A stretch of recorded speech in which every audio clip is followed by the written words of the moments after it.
of importance. The ways of the world. To overcome that and to see things from a different perspective is a very difficult, And davening, when we daven, so it's a moment that we recognize that the truth is Hashem. The highlight of davening is Shema Yisrael Hashem Elokeinu Hashem Echad. Hashem is one. Meaning, there's this idea that there's nothing else besides Hashem. Everything else is all part of Hashem, meaning all part of this idea, this divine awareness that we need to have. In other words, even though there's a world, but it's a world because Hashem wanted a place that He should be the king, and He should be felt, even in a place which seems distant and void. So it's a different reality. So when you have this, and it's hard to have that reality because it's against everything that we sense with all our, we see and what we hear, what we smell, we taste. Everything is saying something else. So it's a difficult reality to experience. So that's how we learn Chassidus. But Chassidus is there to enhance the davening. The davening is a time we need Hashem's assistance. Can't do it by ourselves. But it's attainable. But it requires a lot of work.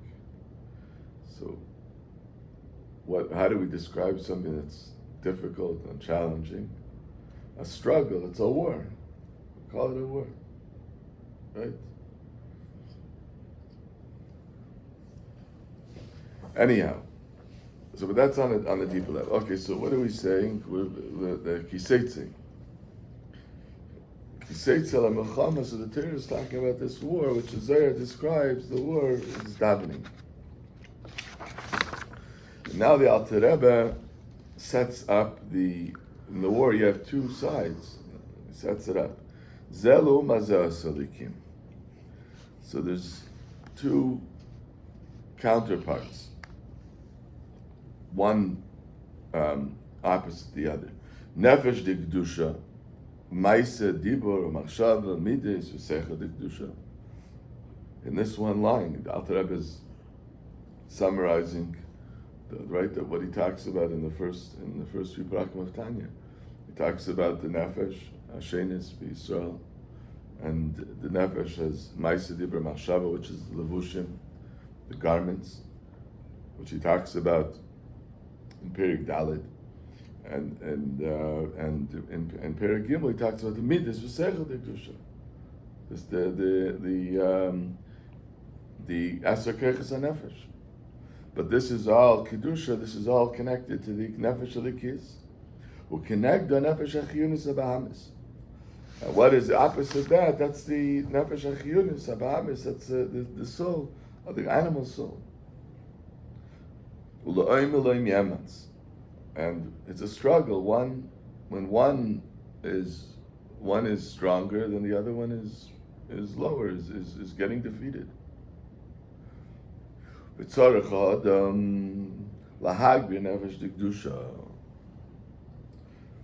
a person needs to strengthen and intensify the nefesh de kedusha. So this war that we're describing, that's a time of davening. Why davening more than any other time? Right? When you wake up, you also have to struggle sometimes in order to overcome sluggishness, laziness.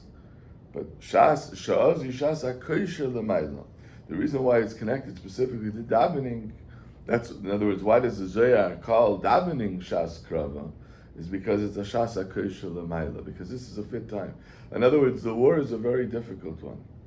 So to really overcome, to really have the success that is needed, So you need a siyata d'shmaya. You need to have help from above, and that is davening. At the time of davening, it says Vayashkim Avram ba'boker.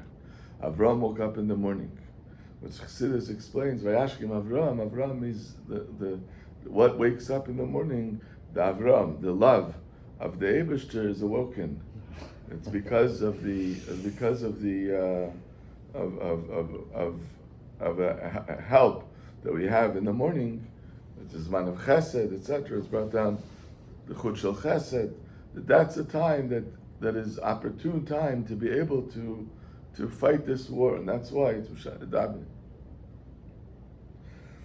V'hinei Isa b'Zoyar man dekotel l'chivya yavin le'brata de malka. The Zohar says whoever kills the chivya, kills the snake referring to the Yetzer Hara. So this is the battle that takes place between the two sides. And what's the prize?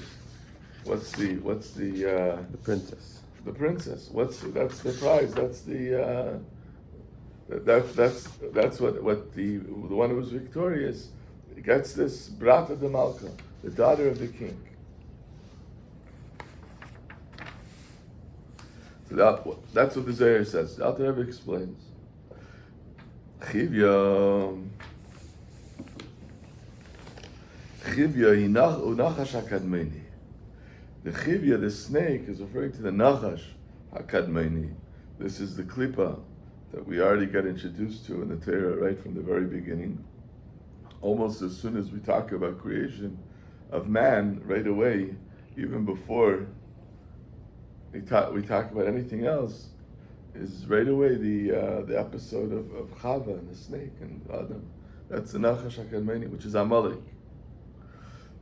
Uman dekotel l'chivya shenitzerach hamilchama as Yehavim le'milayela b'chinas brata de malka.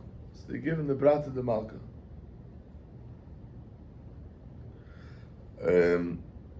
What is this brata de malka?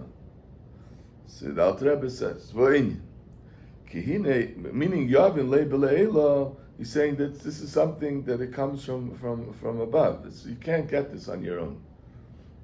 You can't get the brata de malka, which we'll say what that is. This level, you can't get it on your own. It's something that comes from Hashem, from above, right? There are certain things that we can do. That obviously, everything is from Hashem, but there are certain aspects which within creation, within the system that Hashem created, so those are achievable on our own. We can get there. Certain achievements. Certain achievements are something which the only way that we have access to it is from above. It's from Hashem. So the in this Melchama you have two. It says that the two b'chinas, two levels here in this Melchama. One comes from the nefesh alikis. She's seichel u'midas. V'yesh lakeach dekdusha li'izgaber u'natzeach ha'melchama, and it has the koyach to overcome and be victorious. V'alzeh amar man dekotel l'chivya. And that is the first part of the war, which the Zohar describes, that he uses his koiches, he uses his abilities to kill the chivya, to kill the Yetzer Hara, to kill the nachash.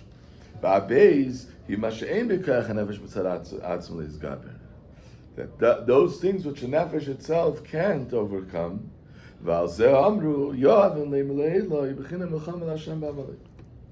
And this is what regarding this that the person is not able to achieve on his own. So that's that regarding that it says Yavin le bring from above. Hu bechinas melchama Hashem ba'amalek, which is this is the higher than the nefesh, the way the nefesh is within the body. In other words, you have the nefesh which is in the body, and that is one level of nefesh. And that he's accessing, and he has. That's how he's fighting the war. But then there's a level which is higher than that. And he's going to explain.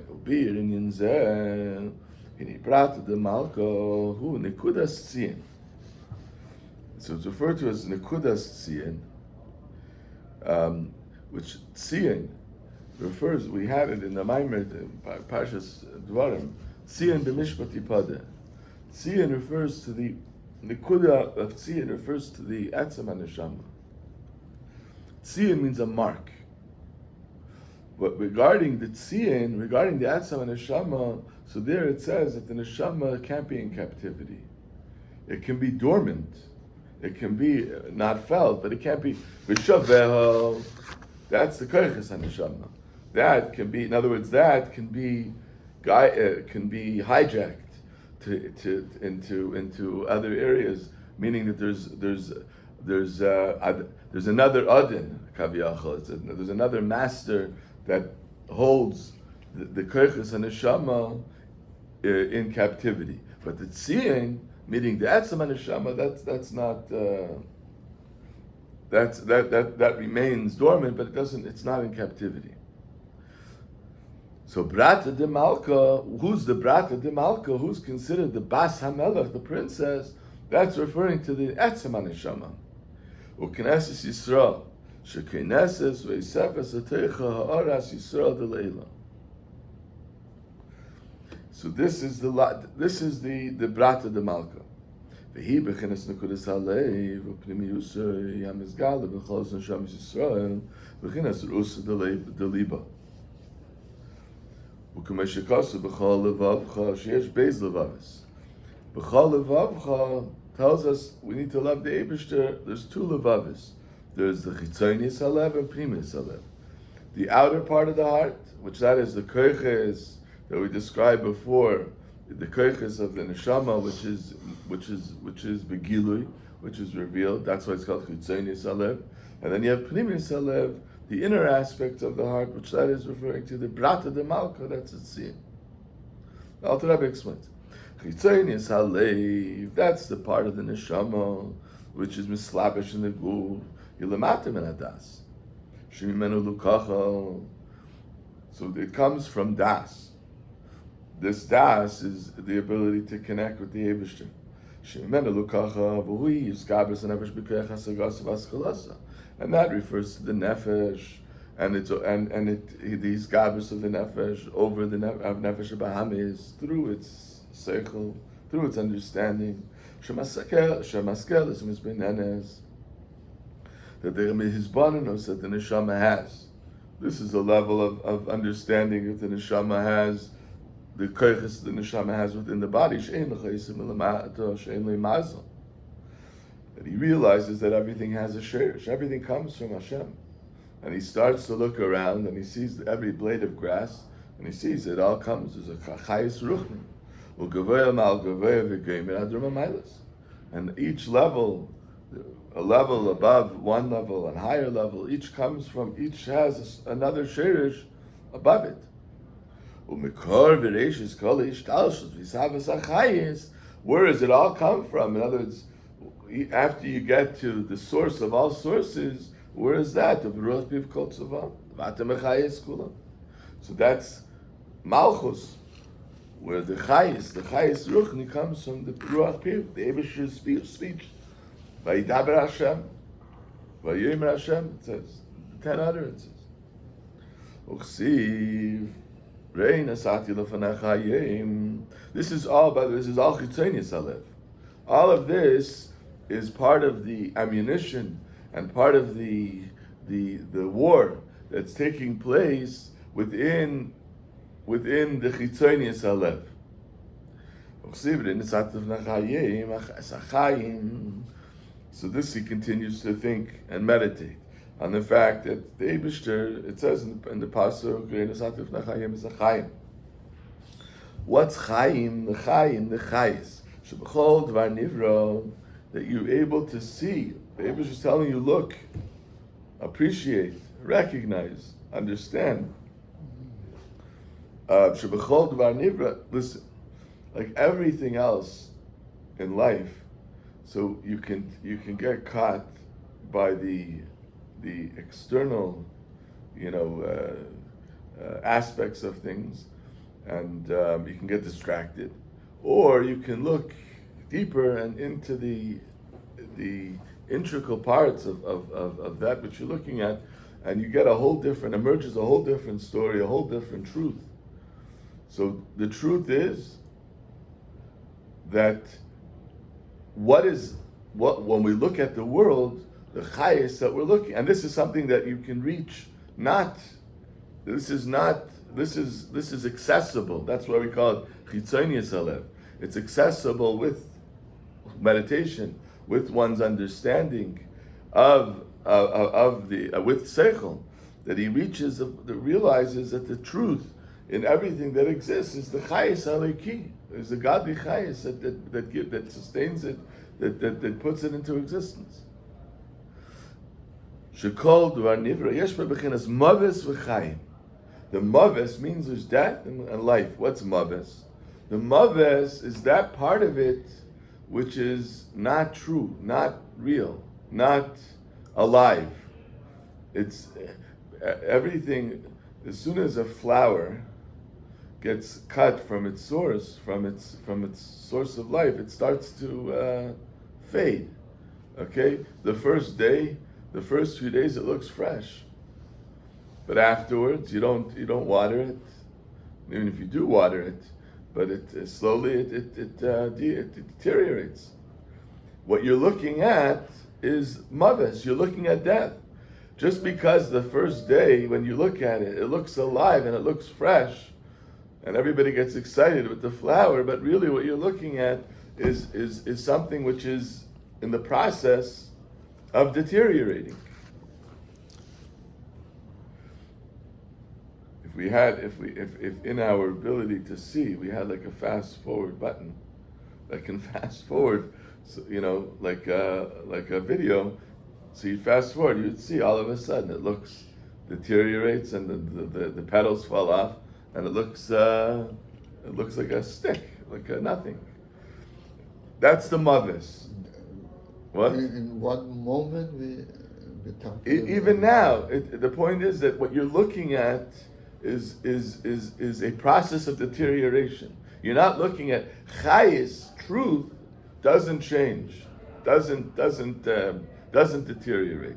So when you're looking at when you're looking at the outer features of it, you're looking at something which is deteriorating. So we call that mavis. The truth, chayis, that's the you're not seeing that. That's the nefesh of everything. Yes. He said that's what yesh in every nivra, in every creature. Yesh bechinas maves v'chayim. Sha'maves. What's the maves aspect of everything? Is ugash misadavar v'chumriyusay.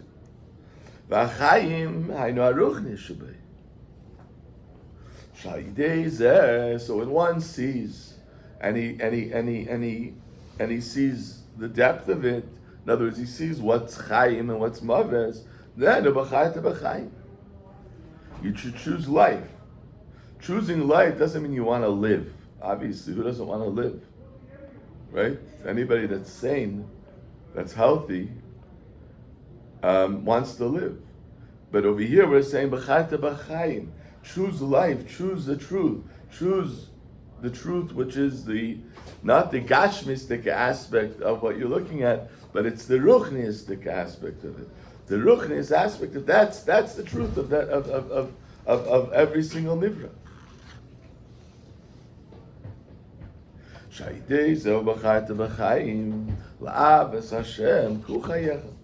That this is the love to love at the Eibusher. The Eibusher is your life. Shu chayim baruch. In other words, the Eibusher is the chayim of everything that you're seeing, the truth of every nivra. And anything opposite that is mavis.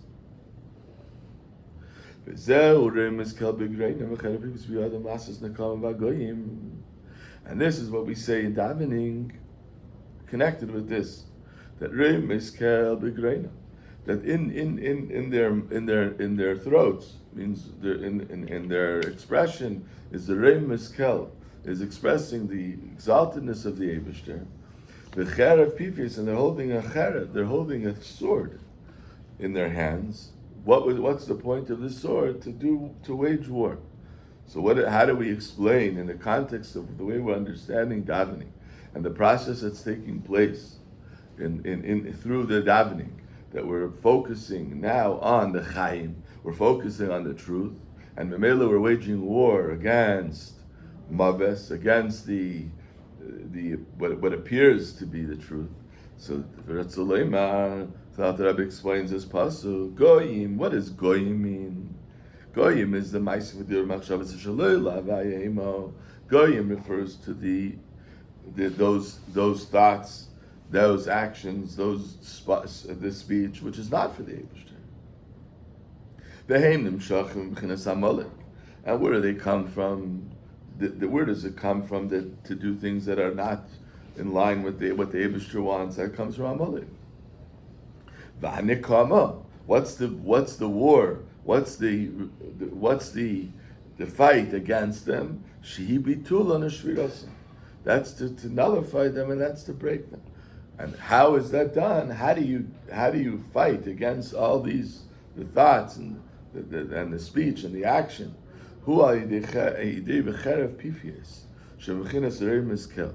That this is the sword. Where is the sword coming from? Where's the power to be able to fight them? Is coming from exalting the Eibishter, exalting Hashem. What's the exalting of Hashem? That's the understanding. That's the realization that comes from this meditation that we talked about. When a person meditates, when a person recognizes that the Eibush is the source of everything, like we just said before, and he realizes the Chaim. So once he realizes that, that's the Reimim Iskel. That's exalting Hashem. Meaning he realizes that Hashem is truly exalted by the fact that the Eibush is the source of all life, of all truth. And B'meila, once he recognizes that, so now he's carrying a sword. The sword is the ability to cut off things that appear to be true, but aren't really true. Right? That's how he explains the pasuk we say in davening, which is really a snippet of what davening is all about. That's the idea of davening. That's what we just started in the beginning of the Maimer. That davening means to fight. Davening is the war that we wage against against falsehood, against the opposite of truth. The truth of being that the Eibishter is the source of everything. That's true. That's life. That's the true life, and everything else is just what appears to be alive. And through recognizing that, through meditating and becoming present to that, so that with that we fight against the goyim, we fight against all these thoughts, speech, and actions. We're not in line with what Hashem wants. And this is what it says in the pasuk.